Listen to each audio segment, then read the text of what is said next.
Atenção, vai começar agora uma teleaula de automação do curso profissionalizante. Este módulo tem um total de 20 aulas. Hoje você vai assistir a teleaula número 4. Bons estudos!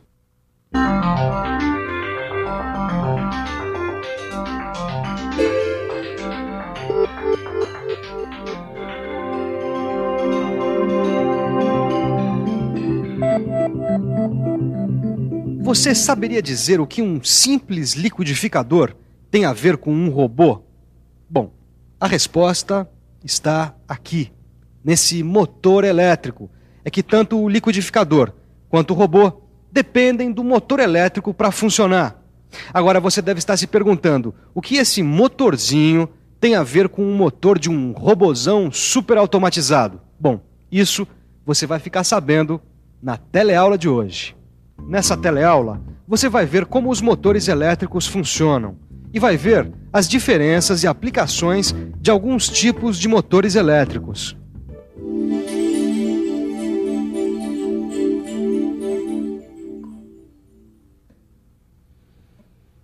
Você sabia que o motor de um liquidificador funciona parecido com o motor de um robô?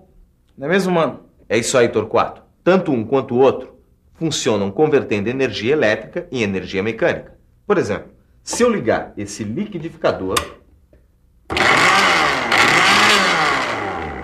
as lâminas giram. Ou seja, a energia elétrica se transforma em movimento, que é a energia mecânica. E essa transformação de energia elétrica em energia mecânica é uma característica de todos os motores elétricos, inclusive dos que fazem o robô funcionar. Assim como no liquidificador, os motores do robô também funcionam utilizando a energia elétrica. Só que, como na maioria das máquinas, o motor elétrico não gera energia. Ele apenas transforma a energia elétrica em energia mecânica. Mas como será que funcionam os motores elétricos? O funcionamento dos motores elétricos se baseia no princípio físico da ação do campo magnético. Princípio físico da ação do campo magnético. Na verdade, o que esse nome todo quer dizer é bastante simples. Há muito tempo atrás, alguns cientistas observaram que existem espaços com linhas de força invisíveis e que quando eles aproximavam fios desse campo com linhas de força, os fios passavam a ser percorridos por elétrons. Quer dizer, por causa dessas linhas de força, surgiu uma corrente elétrica nos condutores. Com a corrente elétrica, passa a existir uma força que atua sobre o condutor, fazendo com que ele se afaste da posição original. Olha só, movimentando o eixo. Mas nós vamos ver isso um pouquinho mais de perto.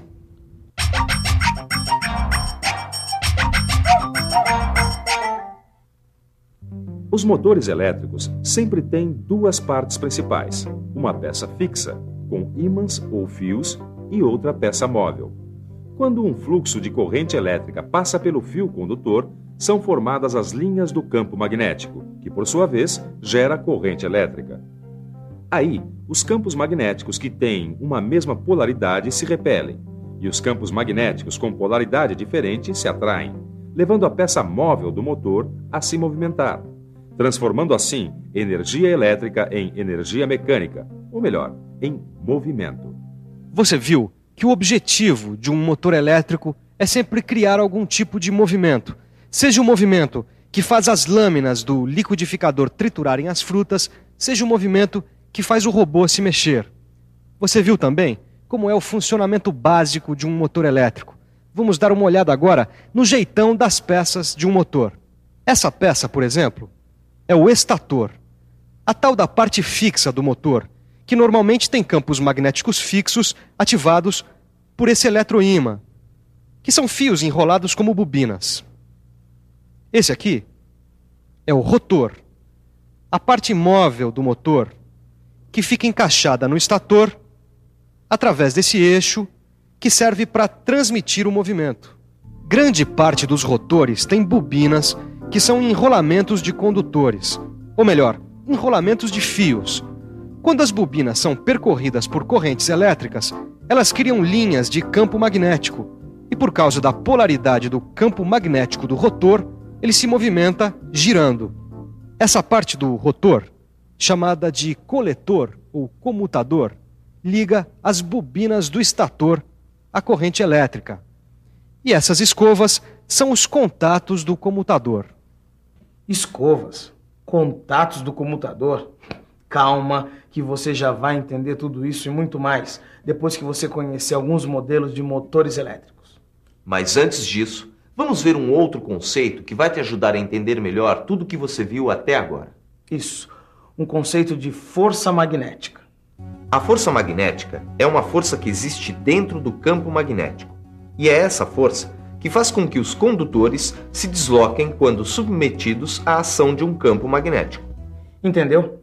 Quando a gente liga um fio na corrente elétrica, o fluxo de elétrons cria um campo magnético.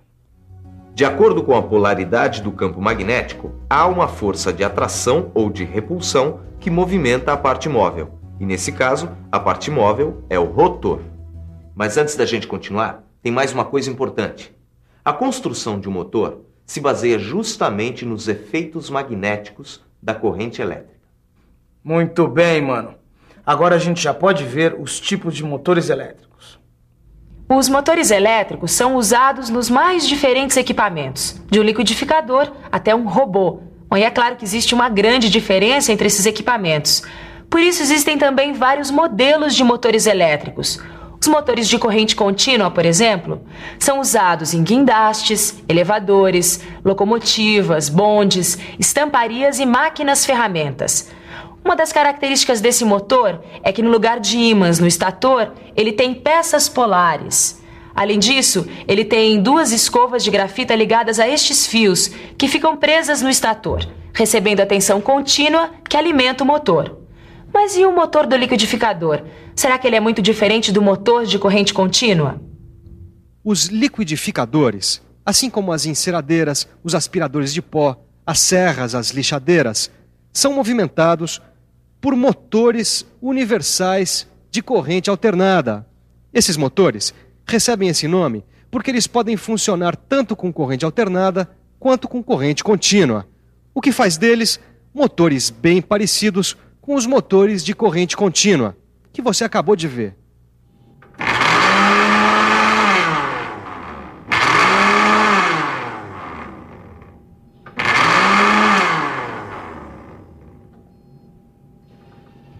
Os motores universais são utilizados no liquidificador, no aspirador de pó, na enceradeira.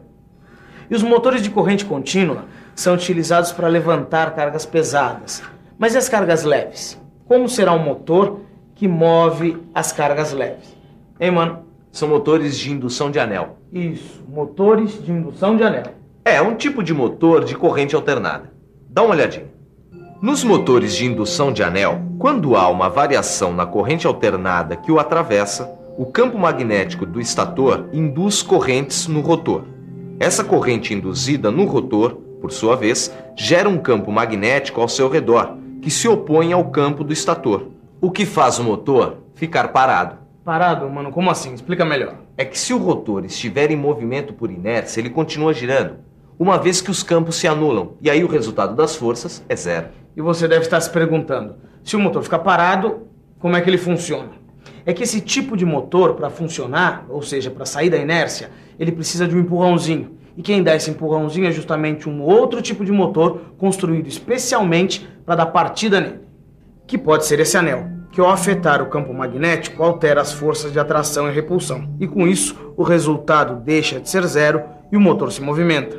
Ou através de uma bobina auxiliar. E aí, é essa bobina que dá o empurrãozinho para ele funcionar. Ah, ele é monofásico.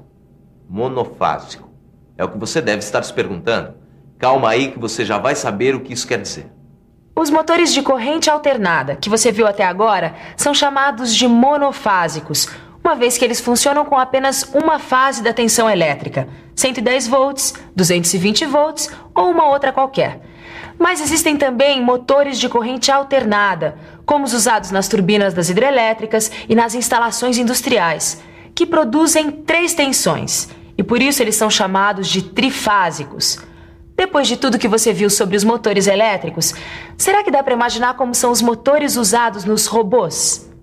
Observando um robô, a gente percebe que os movimentos dele precisam de muito controle. Afinal, cada parte do trabalho de um robô tem uma velocidade e um movimento diferentes. Por isso, Os motores elétricos que acionam a movimentação do robô precisam controlar esse posicionamento e essa velocidade, e com muita precisão. Imagine o que aconteceria se um robô se aproximasse de uma peça com uma velocidade maior do que deveria. Mas não são só os robôs que precisam de tanto controle. Muitas máquinas também.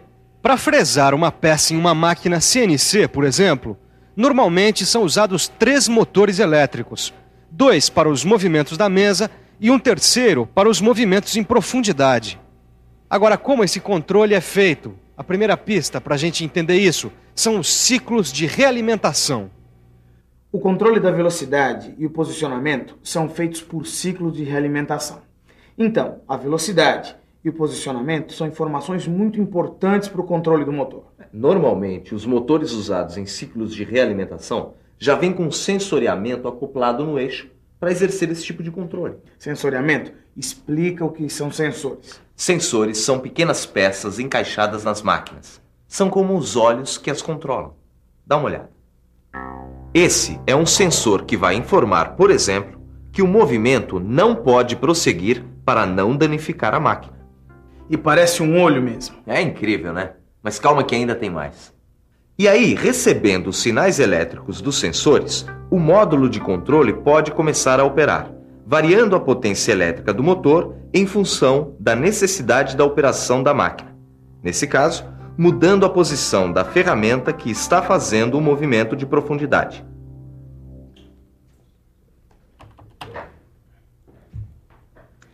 E aqui, finalmente, o computador entra na nossa história. É um computador que normalmente compara os valores das tensões elétricas e do controle de tempo para saber quando e como mudar a operação da máquina. Mas é claro, para fazer todos esses cálculos, o computador precisa de um programa especial.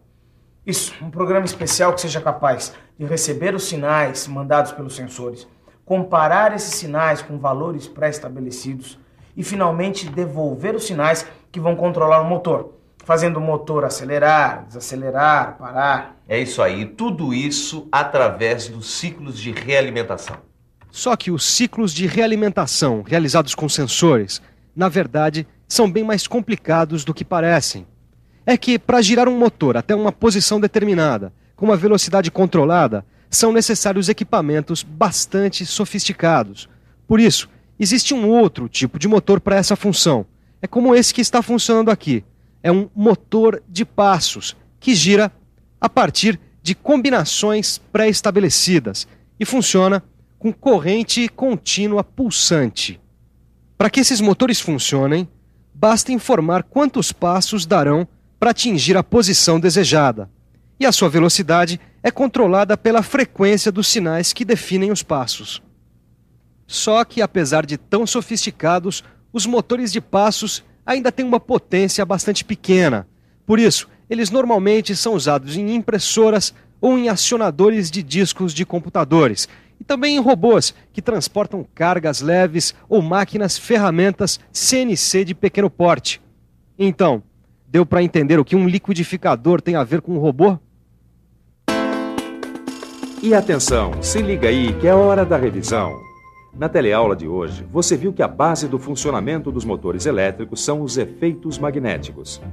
Viu que todos os motores elétricos possuem uma peça fixa, que é o estator, e uma peça móvel, que é o rotor. E viu que alguns motores funcionam com corrente alternada e outros com corrente contínua. Bom, o negócio agora é estudar. E no seu livro você vai encontrar muito mais coisas sobre motores elétricos. Até a próxima. É.